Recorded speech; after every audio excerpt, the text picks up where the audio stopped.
This is the reality.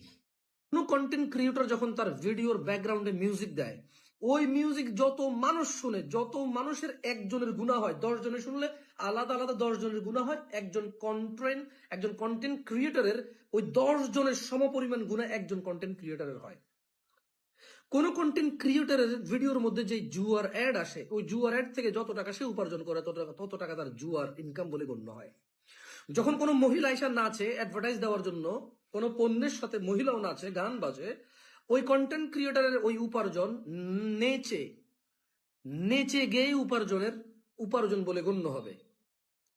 কোন content ক্রিয়েটরের কন্টেন্টের মধ্যে যখন অ্যাডভার্টাইজে গান আসবে, তখন ওই যতটুকু টাকা সে আর্ন করবে অ্যাডসেন্সে বা মনিটাইজেশনে, অতটুকু উপার্জন তার গায়কের উপার্জন হিসেবে গণ্য হবে, যা হারাম।